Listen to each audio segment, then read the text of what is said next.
ఏనం విందంతి వేదేన తస్మోద్వేదస్య వేదత ఇష్టప్రాప్తి అనిష్ట పరిహారం. అంటే అవసరమైన వాటిని తీర్చి అనవసరమైన వాటిని దరిచేరకుండా చూసే ఆధ్యాత్మిక జ్ఞానోపదేశమే వేదం అంటారు. మన సనాతన ధర్మ విశిష్టత మొత్తం వేదాలలోనే నిక్షిప్తమై ఉందన్నది నిర్వివాదాంశం. నిజానికి వేదాలు ఎవరితోనూ రచించబడలేదు. అవి శృతములు, అంటే భగవంతుడు చెబుతుండగా విని ఋషులు వాటిని గానం చేసిన కారణంగా వేదాలను శృతులు అని కూడా అంటారు.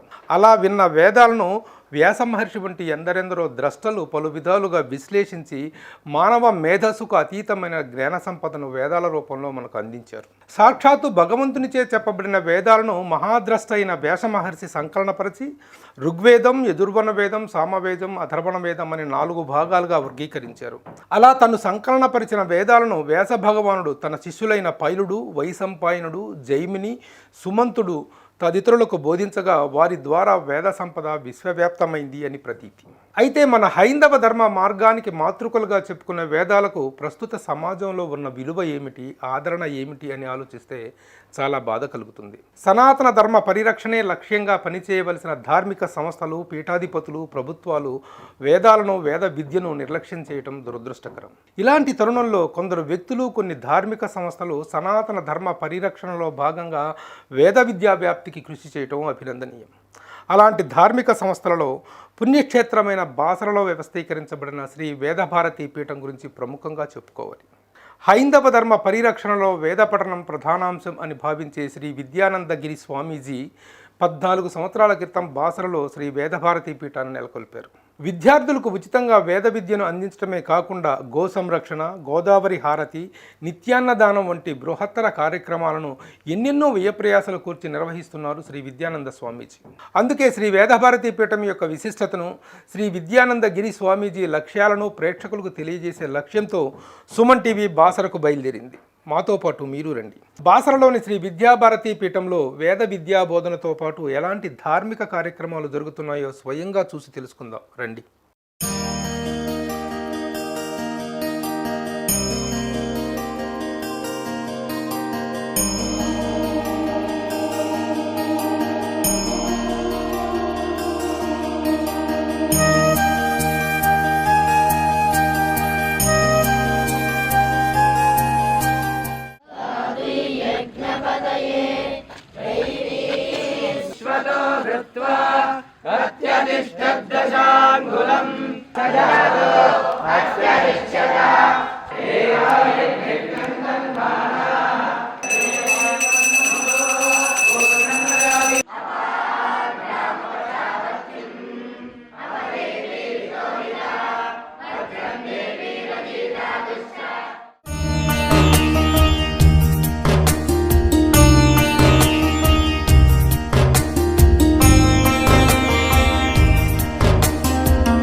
మనము ఈ బాసర్లో ఈ ప్లేస్ తీసుకున్న తర్వాత మొట్టమొదటి అడుగు పెట్టింది ఈ ప్లేసే నేను.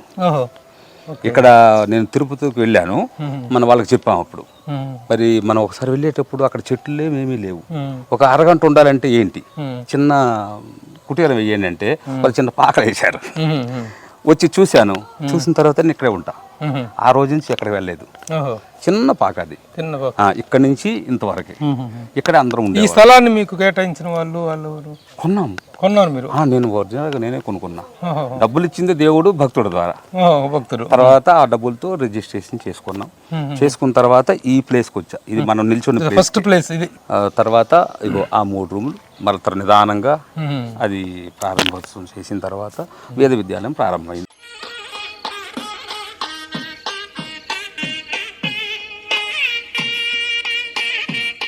దీనికి పూర్తి స్థాయిగా ఈ పేరు గట్ట శ్రీ వేదభారతి పీఠం. వేదభారతి పీఠం అనేటువంటి దాన్ని స్థాపించాలన్న సంకల్పంతోనే మీరు ఈ స్థలం తీసుకున్నాం.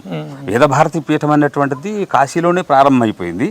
అక్కడ నుంచి నెదర్లాండ్స్కి వెళ్ళడము, అక్కడి నుంచి రావడము, ప్లేస్ తీసుకున్న తర్వాత రిజిస్ట్రేషన్ అంతా తర్వాత నెదర్లాండ్స్ లో కూడా ఈ వేదభారతి మిషన్ అక్కడ నెదర్లాండ్స్ ఇప్పుడు కూడా ఉంది. ఇప్పటికీ రన్ అక్కడ ట్రస్ట్ ఉంది, అంత నడిపిస్తున్నారు. అక్కడ యొక్క సహకారం వల్ల కొంచెం నడిచింది. ఇప్పుడు వేదభారతి పీఠం అనేటువంటిది ఇక్కడ బాసరలో మాత్రమే ఉందా, ఇంకా ఎక్కడన్నా మీరు? బాసర తర్వాత మనకు రేపల్లిలో ఒకటి ఉంది, నల్లూరు పాలెం చిన్నది వేదభారతి పీఠం అది ఒకటి. తర్వాత 4 బ్రాంచీలు ఓపెన్ చేశాము. తిరుపతిలో ఒకటి, తర్వాత మనకు తాడేపల్లిలో ఒకటి, విజయవాడ దగ్గరలో ఒకటి, తర్వాత కూచిపూడిలో ఒకటి. అక్కడ 4 ప్రారంభించి మన పిల్లలతోనే వేదభారతి పీఠం తర్వాత నేర్పించి 6 నెలలు మరలా వాపస్ తీసుకొచ్చి దీన్ని సెంట్రలైజ్ చేసి ఇప్పుడు కేంద్ర వేదభారతి పీఠం కేంద్ర ఇది బాసర. అంటే ఎందుకంటే ఒక కాశీ ఈశ్వరుడును అమ్మవారు మాట్లాడుకున్నారు, నేను పంపిస్తున్నాను నువ్వు తీసుకో, అందుకని రాగలిగినాం. సంకల్ప బలం మన దాంట్లో కూడా రాసుకున్నాం. అనేక వేల సంవత్సరాల క్రితం నుండి అనేక వేల మహర్షుల యొక్క సంకల్ప బలమే మనలో తీసుకొచ్చింది ఇక్కడికి. లేకపోతే మనం రావాల్సిన అవసరం లేదు. ఎందుకు అవసరం చెప్తున్నా, బాసర ఉంది కదా, అమ్మవారి యొక్క మందిరం ఎప్పుడు స్థాపితమైందో తెలియదు. అప్పటి నుంచి ఇంతవరకు వేద పాఠశాల లేదు, చేయాలి కదా. మరి ఇప్పుడు మనకి అవకాశం అమ్మవారు ఇచ్చారు. వేదభారతి పీఠం చూడండి, అనుకోకుండానే వేదభారతి భారతి సరస్వతి అమ్మవారి పేరు కదా, అనుకోకుండా అమ్మవారు కూడా ఇన్వాల్వ్ అయ్యారు.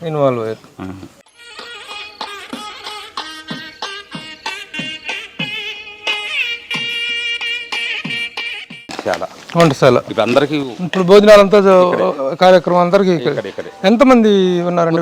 80 మంది ఉంటారు. 80 మంది వేద పాఠశాలలో నిత్యం వాళ్ళకి ఇక్కడ సకాల భోజనాలు అన్ని వస్తువులు ఇక్కడ. గురుకులం లాగా. ఇది ధ్యాన మందిరం లాగా.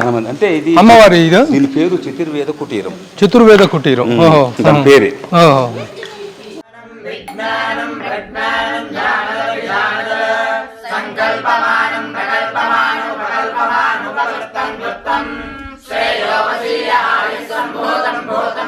ఈ 80 మంది విద్యార్థులు కదండి, వీళ్ళ యొక్క అడ్మిషన్ టేకప్ చేయడం ఎలా జరుగుతుంది? ఏ ప్రాతిపదిక మేము చేస్తారు? వాళ్ళే తెలిసిపోయి వేలాది మంది ఈ రోజు రమ్మంటే మనం వ్యవస్థ చేయాలి, కానీ వేలాది మంది రావడానికి సిద్ధంగా ఉన్నారు. చదివించలేదు. 80 లక్షల మంది వస్తారు కావాలంటే, చదివించేది ఎవరు, వ్యవస్థ చేసేది ఎవరు? అందుకని మన శక్తిమైన మన పీఠానికి ఉన్నటువంటి వనరుల మేరకు మాత్రం ఒక 80 మందితో నిర్వహణ చేస్తుంటారు, పోతూ ఉంటారు. ఈ 80 మందిలో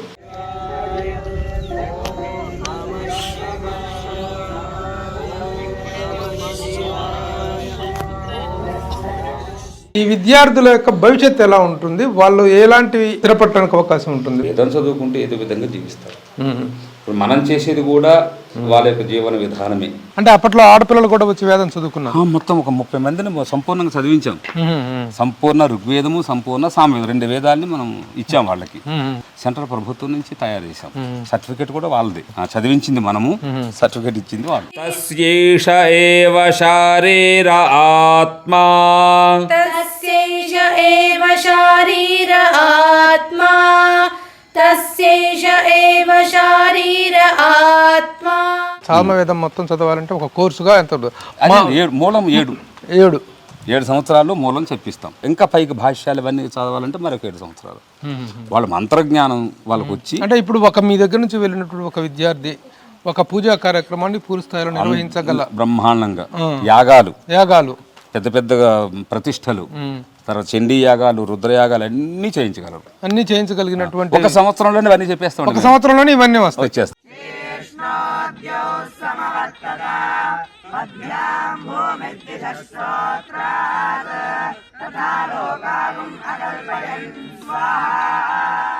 हे करोना महामारी समुद्रं गच्छ स्वाहा अंतरिक्षं गच्छ स्वाहा पातालं गच्छ स्वाहा.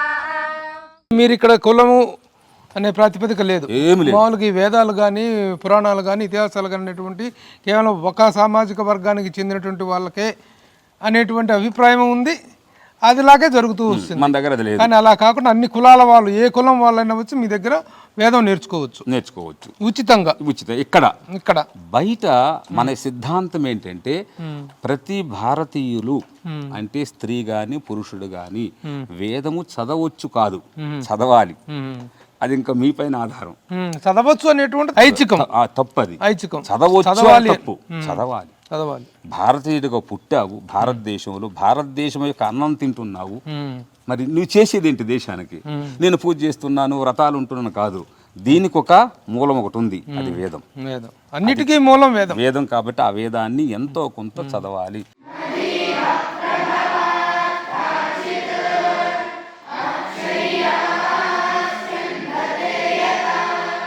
ఇది గోశాల. అవును, గోశాలను కూడా మొదటి నుంచి నిర్వహిస్తున్నాం. మొట్టమొదటి ఒక ఆవుని పెట్టుకున్నాము, తర్వాత ఒక 4-5 ఆవులు అయ్యి మళ్ళా తీసేసి మళ్ళా పెట్టి మళ్ళా తీసేసి ఒక ఆవుని తెచ్చిన తర్వాత కంటిన్యూ అయ్యి ఇన్ని ఆవులు అవుతున్నాయి. ఆటోమేటిక్గా నడుస్తుందండి గోశాల. ఎప్పుడప్పుడు వస్తుంటాను నేను. ఒంగోలు నుంచి తెచ్చాము, చాలా బాగుండేది. వయసు అయిపోతుంది కదా. ఒంగోలు జిల్లాకి సెకండ్ అందములు వాళ్ళు తెచ్చి మనకి ఇచ్చారు. అయినా ఇప్పటికే అందం దగ్గర. అవునవును, గోవు సంరక్షకులు. అవును, వీరు హైదరాబాద్ నుంచి. Maddi Bharatidevi, doctor Maddi Venkata Ravi Prasad and their daughter Kumari Maddi Jaya Padmasri, scientist. ఓహో, ఇప్పటికి 14 సంవత్సరాలు అయిపోయింది. ఈ పిల్లల తల్లిదండ్రులు కానీ వాళ్ళు ఏమైనా కాంట్రిబ్యూట్ చేస్తుంటారు? కొంచెం చేస్తుంటారు, వాళ్ళ ఇష్టం. మనం నియమం పెట్టాం కానీ మనం సామాన్యంగా ఒక్కొక్క విద్యార్థికి ఈ వేదం ఇప్పుడు ఇవ్వాలంటే 7,000 రూపాయల వరకు అవుతుంటది పర్ మంత్. మనం తల్లిదండ్రులకి ముందు సంవత్సరం చెప్పాం, కనీసం ఒక 2,000 రూపాయలు కట్టండి, ఎందుకంటే మాకు ఎవరు సహాయం చేయరు, మీరు మేము కలిపి రన్ చేయాలి. అంటే కొంతమంది కడతారు, కొంతమంది కట్టరు, కొంత విరాళంగా ఇచ్చేవాళ్ళు కూడా ఉంటారు. విరాళం తల్లిదండ్రులు ఇవ్వలేరు, భక్తులే ఇవ్వాల్సింది. ఇంత పెద్ద ఆశ్రమాన్ని ఇంత చక్కగా ఇంత నీట్ గా నిర్వహించడం చాలా చాలా భారమైనటువంటి వ్యవహారం. ఇవన్నీ కూడా సంబంధించినటువంటి ఆర్థిక పరమైనటువంటి వెసులుబాటు మీకు ఎలా కలుగుతుంది? ఎవరెవరైనా దాతలు ఇస్తున్నారా? ఏం జరుగుతుంది? అంచెలంచెలుగా ఒక్కొక్కసారి ఒక విధంగా అందింది సెంట్రల్ గవర్నమెంట్. అది 4-5 సంవత్సరాలు కష్టపడిన తర్వాత మనకు గ్రాంట్ ఇచ్చారు. ఆ గ్రాంట్ ఏదో ఒక 1% 2%, అది కొన్ని రోజులు ఒక 2 సంవత్సరాల వరకు అందింది. వాళ్ళంటే మనం 100 మంది పిల్లలు పెట్టుకున్నా వాళ్ళు ఇచ్చేది 20 మంది పిల్లలకి మాత్రం గ్రాంట్ ఇస్తారు. వాళ్ళు దానివల్ల నడవదు, మళ్ళీ పేరు వాళ్ళది ఉండాలి. అందుకని మాకు అది వద్దు అనుకున్నాం. తర్వాత మన స్టేట్ గవర్నమెంట్కి 3-4 ద్వారా పంపిస్తే చివరికి ఒక 2017 ఏమో ఒక 10 లక్షలు శాంక్షన్ చేసి ఇచ్చారు మన గవర్నమెంట్. చాలా కష్టపడితే తెలంగాణ గవర్నమెంట్ తర్వాత చేతులు ఎత్తేసారు. అది ఎట్లా ఒకసారికి మాత్రమే జియో పాస్ చేసినామన్నారు. దాని తర్వాత మనం పట్టించుకోలేదు. సరే, ఇది మనం వెంట తిరగలేము, మనకి ఇక్కడ పనులు ఉంటాయి కాబట్టి. తర్వాత కరోనా రావడం, కరోనా అయిన తర్వాత మనం కరోనా సమయంలో కూడా నిర్వహించారు. విద్యాలయం కొంచెం మంది ఎవరు ఉంచరు కదా, ఇక్కడ తీసుకుపోయారు. తర్వాత గోదావరి హారతి ఇప్పుడు నడుస్తున్నది. గోదావరి హారతి, దాని తర్వాత మనం బీజ అక్షరాలు రాస్తాం. భారతదేశంలో ఎవరు రాయరు. చిన్నపిల్లలకు ప్రతి తల్లిదండ్రులు కాంక్షించేది ఏంటి? మా పిల్లలకు మంచి చదువు రావాలి, విద్యాబుద్ధులు రావాలి, వాళ్ళ భవిష్యత్తులు బాగా స్థిరపడాలి, ఉద్యోగాలు రావాలి అనే కోరిక. అది ఎవరైనా సరే తల్లిదండ్రులు. మరి అది రావాలంటే బాసరకు వస్తారు, లేదా ఏదో మందిరంకి వెళ్తారు. మన బాసరకు వచ్చినటువంటి వాళ్లకు మనం బీజాక్షరాలు రాస్తాం, స్లేట్ పైన కాదు. కాళిదాసుకి కాళికా మాత బీజాక్షరాలు రాసిన తర్వాత మహాకవి కాళిదాసు అయ్యారని మన చరిత్ర చెప్తుంది. అందుకనే మనకు కూడా అర్థమైంది ఏంటంటే 4 పైన వెళ్తేనే బాగుంటుంది అనే భావన చేత మన ఆశ్రమంలో నిజామాబాద్ ఉండేటప్పుడే ప్రారంభించాం. ఇక్కడ కాదు, బీజాక్షరాలు రాయడం. మన గోనేరెడ్డి కళ్యాణ మండపం ఉంటుంది, అందులో కొన్ని వేల మందికి రాసాం ఒకే రోజు. దాని తర్వాత రేపల్లిలో రాసాం. ఇక్కడికి వచ్చినప్పటి నుండి ప్రతిరోజు రాస్తాం. అప్పుడు రోజుకు ఒకరు ఇద్దరు వచ్చేవారు తెలుసుకుంటూ. ఇప్పుడు బాసరకు వచ్చే ప్రతి ఒక్కరు మన ఆశ్రమానికి వచ్చి బీజాక్షరాలు రాయించారు. నేలకు మీద మీరు బీజాక్షరాలు గరికతో తేనె మరి కొంచెం వేసి ఆ గరిక తీసుకొని 4 పైన సరస్వతం యొక్క బీజ మంత్రాలు మనం రాస్తాం. దాని వాళ్ళకి తోచింది ఏదో ఇస్తూ ఉంటారు. నచ్చింది, ఆశ్రమం బాగుంది, అన్నదానం కంటారు, అక్కడ చూస్తారు కదా అన్నదానానికి. ఇప్పుడు ఆ 3 నాలుగు నడుస్తున్నాయి.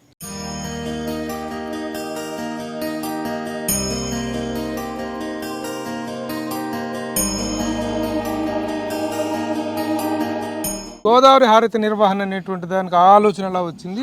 అమ్మవారు సంకల్పించారు మనకు. ఎందుకంటే 6 సంవత్సరాలు అజ్ఞాతవాసంలో ఉన్నాం, ఎక్కడికి బయటికి వెళ్ళలేదు, పిల్లల్ని పంపించే వాళ్ళం కాదు. ఎందుకో మరి అమ్మవారు సంకల్పం చేశారు, ఇద్దాం అనుకున్నాం. ఇద్దరు ముగ్గురు సపోర్ట్ చేశారు అప్పుడు ఇక్కడ లోకల్ వాళ్ళు. మన రామారావు పటేల్ గారిని ఇక్కడ మనకి బీజేపీ లీడర్ ఇప్పుడు మన ముధోల్ నియోజకవర్గానికి. అట్లాగా 3-4 సపోర్ట్ చేసిన వెంటనే మనం ప్రారంభించేశాము. కానీ వాళ్ళ కార్యాల్లో వాళ్ళు నిమగ్నం అయిపోయారు. మనం మాత్రం దాన్ని కంటిన్యూ చేశాం. మన దగ్గర పిల్లలు ఉన్నారు కాబట్టి. దానికి నిర్వహణకు ప్రత్యేకంగా ఎంత ఖర్చు? ప్రతిరోజు అయితే మామూలుగా అయితే ఒక 4-5 వేల ఖర్చు అవుద్ది ప్రతిరోజు. రోజుకు 4-5 వేలు. మరి ఎందుకంటే అక్కడ ప్రసాదము, తర్వాత ఈ నూనె, ఒత్తులు, కర్పూరము, ఇదంతా భక్తులకు ప్రసాదాలు ఇస్తూ ఉంటాం వెనక ముందు.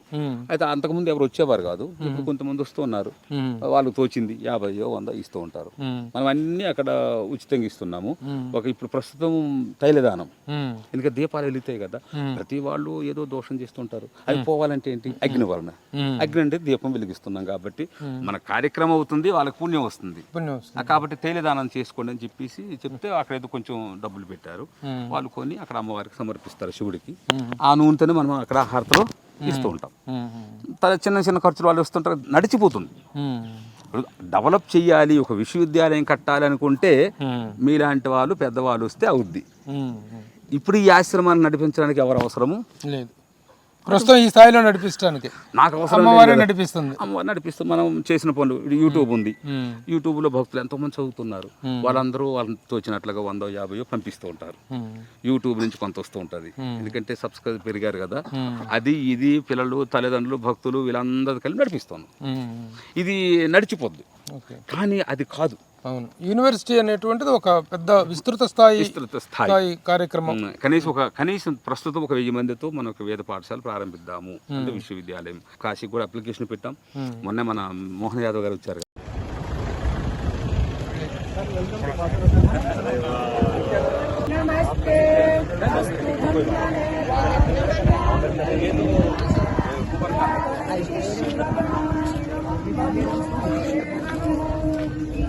చిత్రకేతు ప్రభానాభాన్ సంభా దర్శా దృష్ట్వా దర్శత విశ్వరూపా సుదర్శన.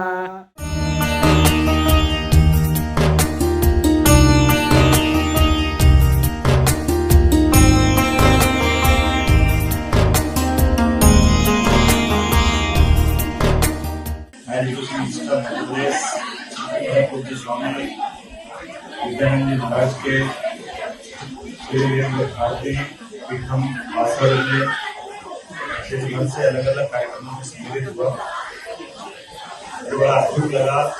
खास करके आज के इस परिप्रेक्ष्य में वेद की शिक्षा को लेकर के हमारे सभी समाज के लड़कों को जो आप अध्ययन करा रहे हैं, ये वंदनीय है, स्तुति है। मैं स्वागत करता हूँ. వేద విశ్వవిద్యాలయం స్టార్ట్ చేయాలంటే ఏమిటి మీకు ప్రాథమికంగా కావాల్సింది? మనకి ఇక్కడ కావాల్సింది భవన నిర్మాణం. ఇక్కడ చేయాలన్నా ఇక్కడే బాసరే కదా, అమ్మవారు తీసుకొచ్చారని మన ఇక్కడి నుంచి ఇంకా కదలం.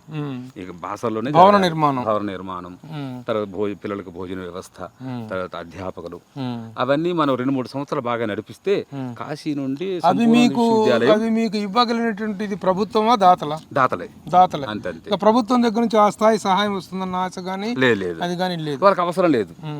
మనం వాళ్ళ చేతిలో పెట్టలేము. మళ్ళీ వాళ్ళ చేతిలో పెడితే మళ్ళీ అక్కడ రాజకీయం. కాబట్టి ఎవరైనా సహాయం చేస్తే మాలాంటి వాళ్ళు నడిపించవలసిందే తప్ప ప్రభుత్వాలు నడిపించాలనుకుంటే ప్రతి స్కూల్లో వేద సబ్జెక్ట్ పెట్టండి, దీనికి మేము భక్తులతో చేసుకుంటాం. వాళ్ళు ఎవ్వరు ప్రభుత్వాలకి ఎన్నో నియమాలు ఉంటాయి కదా, వాళ్ళ ఇబ్బందులు వాళ్ళకి ఉంటాయి కాబట్టి వాళ్ళు కూడా పర్సనల్గా ఇవ్వచ్చు. కానీ ప్రభుత్వం తరపున ఇస్తే వాళ్ళకి ఎన్నో ప్రశ్నలు వస్తాయి. కాబట్టి ప్రభుత్వంతో కోరుకున్నది ఏంటంటే మొట్టమొదటగా మన దేశము, మన ప్రజలు, పార్టీలకు సంబంధం లేకుండా అందరం బాగుండాలంటే ప్రతి స్కూల్లో వేదం యొక్క సబ్జెక్ట్ ఒకటి ఉండాలి. తెలుగు వల్లే, ఇంగ్లీష్ వల్లే, మ్యాథ్స్ వల్లే, సైన్స్ వల్లే వేదం సబ్జెక్ట్ ఒకటి ఉండాలి. అంటే ఏబిసిడీల నుంచి ఏ విధంగా చెప్పిస్తున్నామో అదే విధంగా వేదం కూడా అగ్నిమీల నుంచి ప్రారంభం కావాలి. ప్రభుత్వాలకి ప్రతి వాళ్ళకి కూడా తెలియజేసేది ఇదే, మీ పిల్లలను ప్రతి పాఠశాలలో కూడా చేర్పిస్తున్నారు కాబట్టి అక్కడ వేదాన్ని ఒక సబ్జెక్ట్గా చదివించండి. లేకపోతే ఈ చదువులన్నీ కూడా ఒక సమయంలో జీరో అయిపోతాయి, నిరర్థం అయిపోతాయి.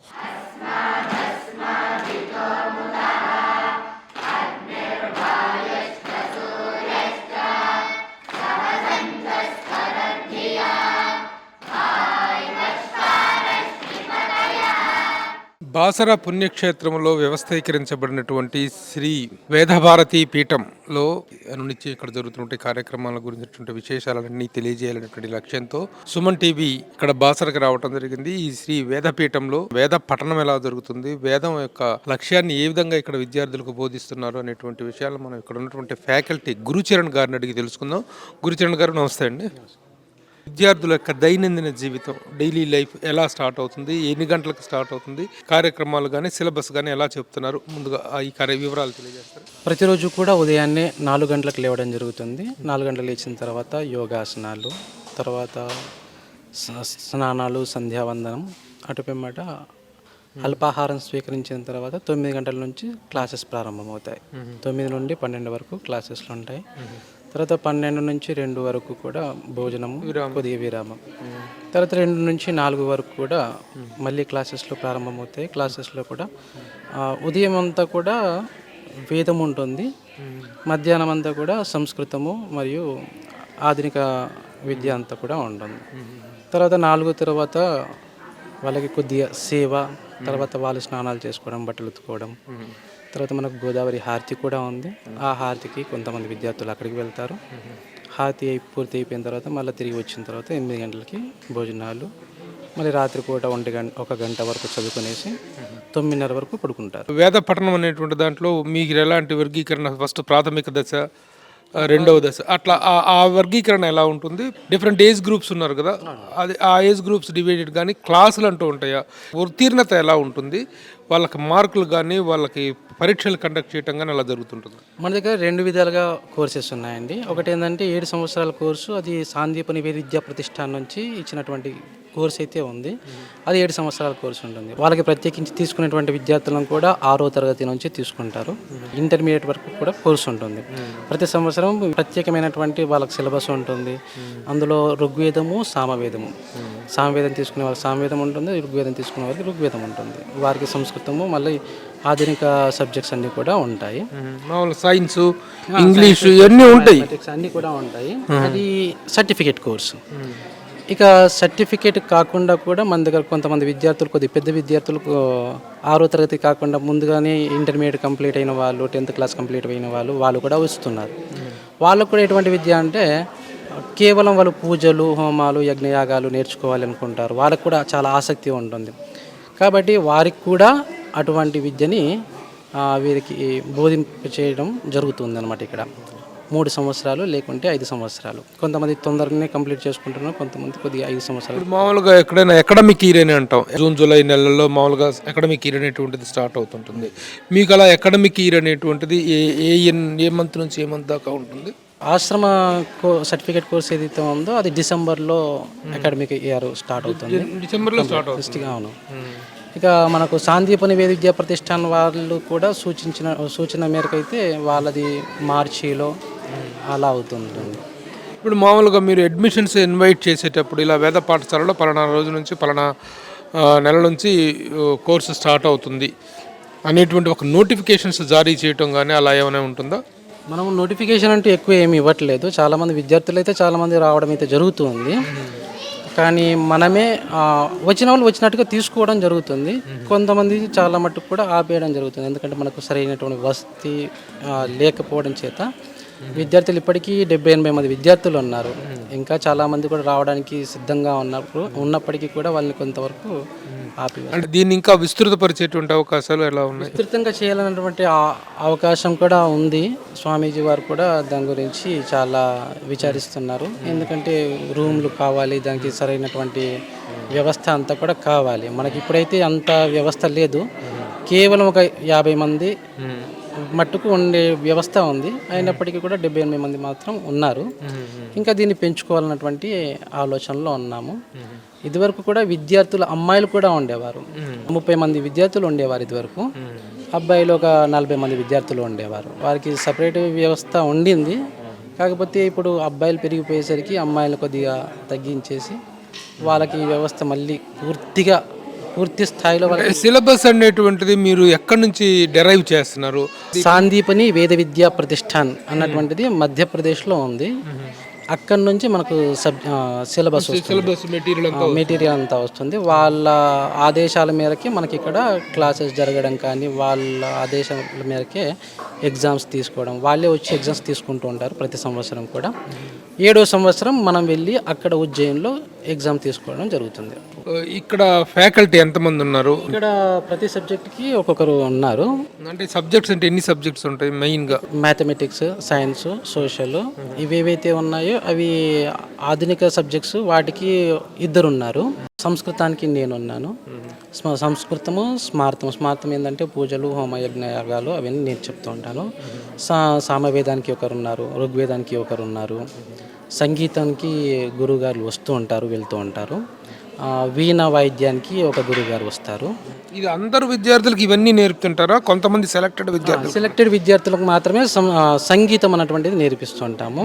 అందరికీ శృతి జ్ఞానం రావాలి కాబట్టి అందరికీ శృతి జ్ఞానం నేర్పిస్తుంటారు. వోకల్ ఏదైతే ఉందో వాళ్ళందరికీ కూడా నేర్పిస్తుంటారు. వాద్యం మాత్రము కొంతమందికి మాత్రమే, సెలెక్టెడ్ విద్యార్థులకు మాత్రమే నేర్పిస్తారండి.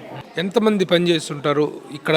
మొత్తం హాస్టల్ 5 మందికి రోజు భోజనాలు వ్యవస్థ ఏర్పాటు చేయటం కానీ, అక్కడ హారతి దగ్గర అంతా ఏర్పాట్లు చేయటం కానీ, ఇదంతా ఒక పెద్ద వ్యవస్థ లాగా ఉంది.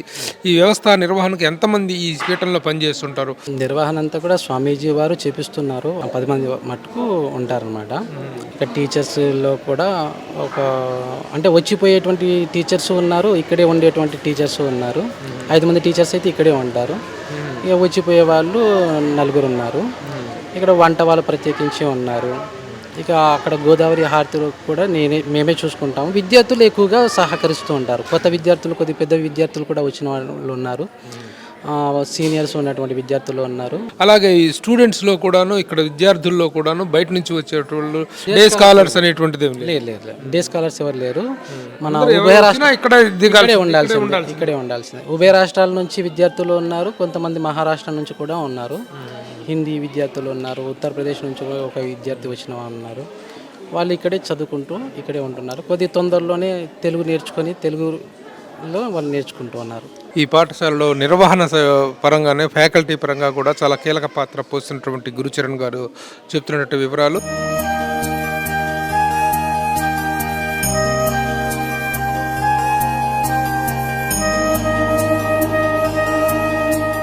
బాసరలో నెలకొల్పబడినటువంటి ఈ వేదభారతి పీఠంలో వీళ్ళు ఏ విధంగా ఇక్కడ విద్యాభ్యాసం చేస్తున్నారనేటువంటి వివరాలు మనం తెలుసుకుందాం. బాబు, మీ పేరేంటి?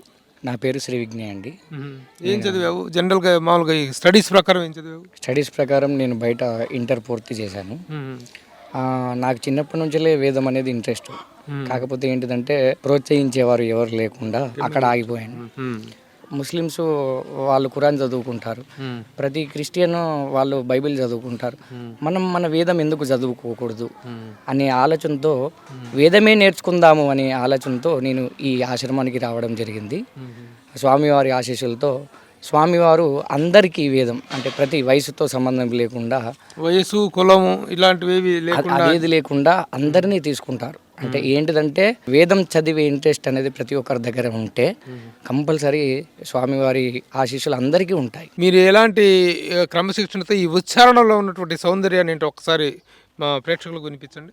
ఓం నమో భగవతే రుద్రాయ, ఓం నమస్తే రుద్రమన్యవ ఉతో తైషవే నమః, నమస్తే అస్తు ధన్వనే బాహుభ్యాముతతే నమః, యాథైష శివతమా శివం బభూవతే ధనుః.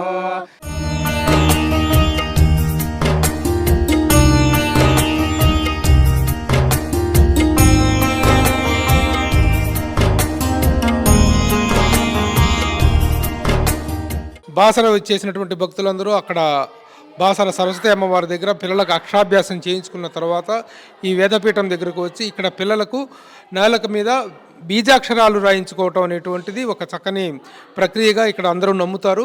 ఇక్కడ బీజాక్షరాలు రాయించుకున్నట్లయితే పిల్లలకి విద్యాబుద్ధులు అనేటువంటివి కానీ చదువు సరస్వతీదేవి కటాక్షం లభిస్తున్నటువంటి నమ్మకం ఉంది. ఆ నమ్మకానికి తగ్గట్టుగా వీళ్ళు వచ్చేసి ఇక్కడ పిల్లలకి నేలకు మీద బీజాక్షరాలు రాయించుకుంటుంటారు. విద్యానంద గురూజీ వారు ఉన్నప్పుడు వారు చేస్తారు, లేని సమక్షంలో వారి పక్షాన అమ్మగారు ఈ కార్యక్రమాన్ని నిర్వహిస్తూ ఉంటారు.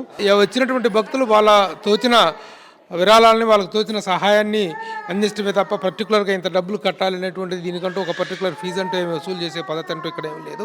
చాలా చక్కని ప్రక్రియ. పిల్లలందరూ కూడాను వచ్చేసి నేలకు మీద ఆ బీజాక్షరాలు రాయించుకోవటం అనేటువంటిది భవిష్యత్తులో వాళ్ళకి మంచి విద్యాబుద్ధులు అబ్బుతాయి అనేటువంటి ఒక నమ్మకము, ఒక గొప్ప విశ్వాసం అనేటువంటిది ఇక్కడ కనిపిస్తూ ఉంటుంది వీళ్ళందరిలో. ఇది ఇక్కడ ఒక ప్రత్యేకమైన అంశంగా చెప్పుకోవాల్సిన అవసరం ఉంది.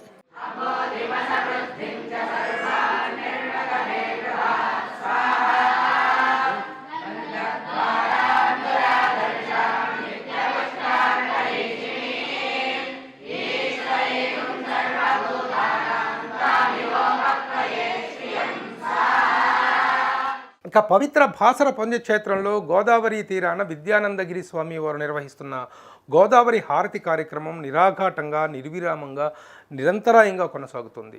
కరోనా వంటి విపత్కర పరిస్థితుల్లో దేశంలోని అన్ని పుణ్య నదీ తీరాలలో జరుగుతున్న హారతి కార్యక్రమాలు ఆగిపోయాయేమో కానీ గోదావరి తీరాన శ్రీ వేద భారతీ పీఠం నిర్వహిస్తున్న గోదావరి హారతి కార్యక్రమం మాత్రం ఎలాంటి అవరోధాలు లేకుండా కన్నుల పండుగగా సాగుతుంది.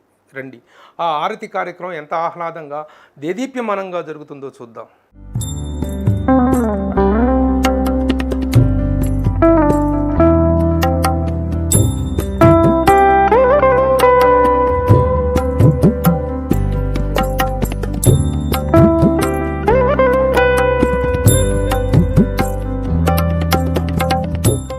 నిరుద్ధాయ నమః, పురుషోత్తమాయ నమః, ఓం అధోక్షజాయ నమః, నరసింహాయ నమః, ఓం అచ్యుతాయ నమః, ఓం శ్రీకృష్ణాయ నమః, శ్రీకృష్ణ పరబ్రహ్మణే నమః. ఈ బాసల్లో ఈ హారతి ఘాట్ వచ్చేసి సంపూర్ణంగా వచ్చే సంవత్సరం వరకు ఒక అద్భుతమైనటువంటి తీరిగా తీసుకువెళ్దాం. ఇది ఒక చరిత్రను సృష్టిద్దాం. బాసల్లో అమ్మవారి తర్వాత గోదావరమ్మ, ఇది తీర్థం. ఎందుకంటే ఎక్కడైతే విశిష్టమైన మందిరం ఉంటుందో, జీవనది ఉంటుందో దాన్ని తీర్థం అంటాం, క్షేత్రం కాదు. ఇది బాసర తీర్థం కాబట్టి అందులో కాశీలో ఏ విధంగా గంగా ఉత్తరవాహినిగా ప్రవహిస్తుందో అదే విధంగా బాసల్లో కూడా గోదావరమ్మ ఉత్తరవాహినిగా ప్రవహిస్తుంది. ఉత్తరవాహిని జ్ఞానదాయిని అన్నట్లుగా. కాబట్టి ఆ అమ్మవారు మరి ఈ రోజు చెప్పాను, పార్వతీ పరమేశ్వరు ఇద్దరిలో మాట్లాడుకుని మరి మనల్ని బాసరకు పంపించడం. ఇక్కడ వేద భారతి పీఠం వారి అమ్మవారికి ఏదో ఒక కొరత ఉంది, నేను వేదస్వరూపిణి, నాకు వేదం వినిపించే నాథం లేదనే పరిస్థితుల్లో మరి అమ్మవారు మనల్ని ఇక్కడ పిలిపించుకోవడం. ఈ చిన్నారులతో ఆశ్రమంలో ప్రతిరోజు కూడా వేద పారాయణ, అదేవిధంగా గోదావరమ్మ కూడా వేద పారాయణ, మనం వేదాన్ని వినిపిస్తున్నాం. అటువంటి క్షేత్రాన్ని ఇంకా మంచి స్థాయిగా తీసుకెళ్లి ఆచంద్రతారాత్మకముగా గోదావరి ఉన్నంత వరకు, సూర్యచంద్రాదులు ఉన్నంత వరకు ఈ హారతి మనమే కాకుండా తర్వాత కూడా దీన్ని నిరాటంగా తీసుకెళ్ళినటువంటి కృషి మన సంకల్పం ఉన్నట్లే తప్పనిసరిగా అవుతుంది. దానికి మన ప్రభు గారు కూడా తోడ్పడతారని భావన చేసే మనం మనసులో వారిని అందరినీ ఆహ్వానించగా మళ్ళా వారి ఇంటికి వెళ్ళి వెన్నెలించగా ఈ రోజు రావడం జరిగింది. ఒక 2 నిమిషాలు మన ప్రభు గారు కూడా చెబుతారని విన్నవిస్తూ ఈ రోజున గోదావరి హారతి పవిత్ర గోదావరి తీరాన ఇంత చక్కటి కార్యక్రమాన్ని ఈయన ఏర్పాటు చేసి ప్రభుత్వాలు సహకరించలేదు, వ్యక్తులు సహకరించారు, కొంతమంది దాతలు సహకరించారు.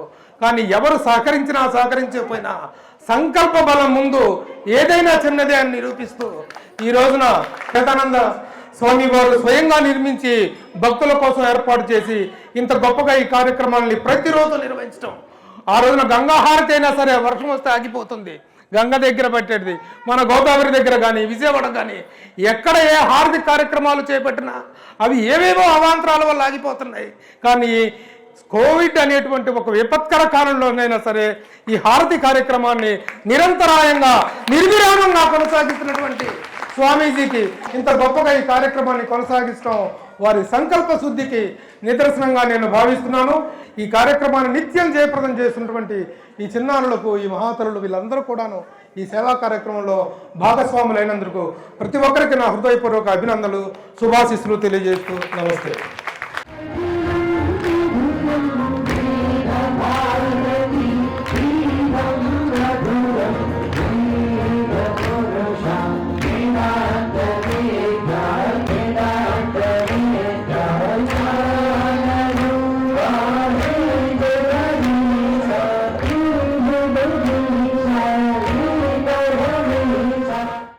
ఇంటింటా వేదం అనేటువంటి ఒక చిన్న పుస్తకాన్ని వేదభారతి పీఠం స్వామీజీ, వేద విద్యానంద స్వామీజీ వారు ఈ పుస్తకానికి రూపకల్పన చేసి దీన్ని ఆవిష్కరించాలనేటువంటి సంకల్పం.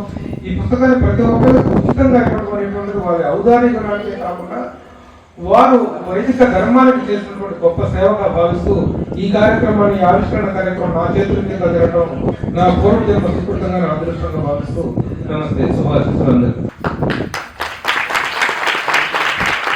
మన హృదయాన్ని, మన శరీరాన్ని, మన రక్తాన్ని అన్నిటినీ పరిశుభ్రం చేసి చివరకు భగవత్ సన్నిధానానికి తీసుకెళ్లే ఒకే ఒక మార్గం వేదం.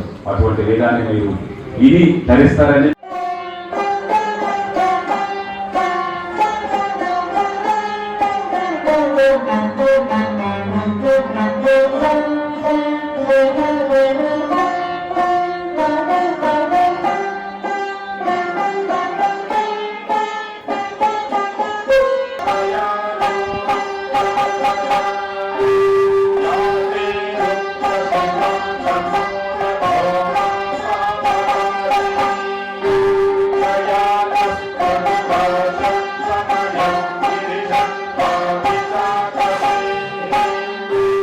సంగీతం వచ్చిన వారికి వేదం రాదు, అదొక లోపం. వేదం వచ్చిన వాళ్ళకి సంగీతం రాదు, అదొక లోపం. ఇవన్నీ ఒకటైతే మంత్రం ఎవరైతే స్పష్టంగా కంఠములో ఉచ్చరించగలరో వాళ్ళు మాత్రమే వీణ పైన కానీ, కీబోర్డ్లో కానీ, మృదంగం పైన కానీ ఎన్నెన్ని మనకు వాయిద్యాలు ఉన్నాయో అన్ని వాయిద్యాల పైన వేదాన్ని వాయించగలరు. కాబట్టి ఆ ఒక ప్రక్రియను తీసుకొని రావడానికి కంఠంలో సంగీతంగా, అదేవిధంగా వీణలో, కీబోర్డ్లో అన్ని విధాలుగా నేర్పించి మీకు అందరితో అందజేస్తున్నాం. ఇదంతా మన యూట్యూబ్ ఛానల్లో అందజేస్తున్నాం. కాబట్టి మీరందరూ కూడా దయచేసి యూట్యూబ్ ఛానల్ని సబ్స్క్రైబ్ చేసుకొని అందులో ఈ వేదాన్ని విని ధరించండి.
మన సనాతన ధర్మ పరిరక్షణలో వేద అధ్యయనం యొక్క ఆవశ్యకతను గుర్తించిన శ్రీ వేద విద్యానందగిరి స్వామీజీ శ్రీ వేదభారతి పీఠాన్ని వ్యవస్థీకరించి ఎన్నెన్నో వ్యయ ప్రయాసలు కూర్చి ఈ ఆశ్రమాన్ని సకల సౌకర్యాలతో సమర్థవంతంగా నిర్వహిస్తున్నారో చూశాం కదా.